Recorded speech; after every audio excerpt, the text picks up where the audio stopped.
and I got to watch my throat muscles try and move appropriately, which they did not. I was not cleared to eat regular food, and definitely not drink, because in your throat here you have a flap that controls whether you're breathing and taking in air to your lungs, or if you are taking in food or water into your stomach.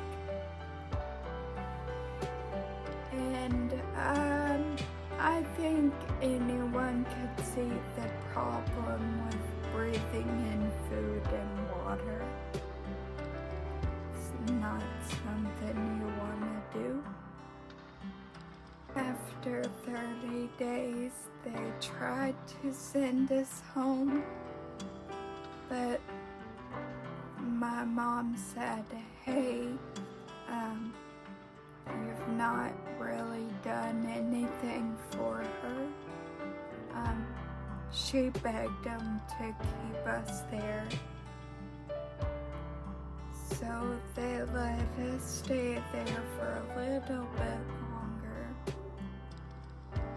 After 60 days, insurance was like, hey, you've been there too long, you need to leave.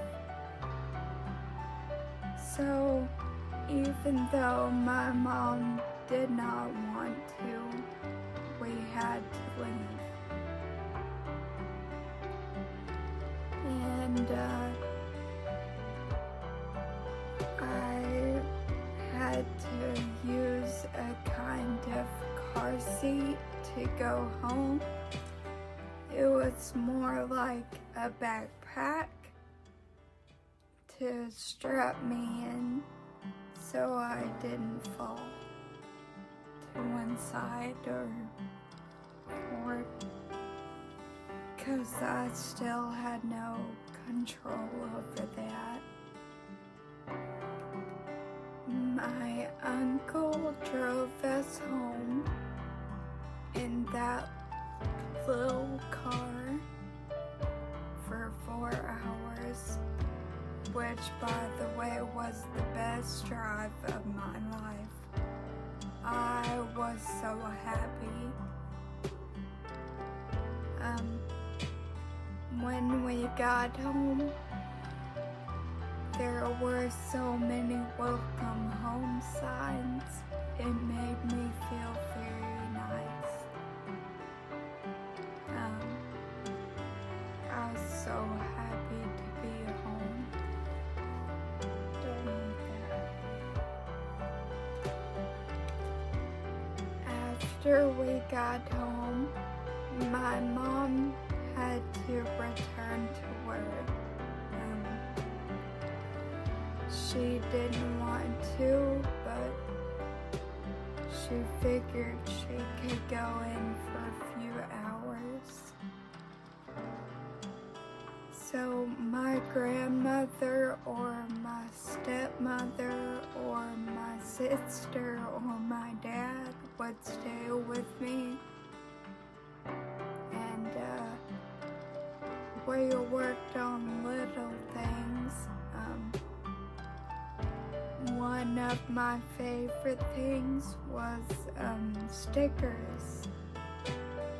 It's great to work on hand-eye coordination with stickers, because you have to pick them up and place them somewhere.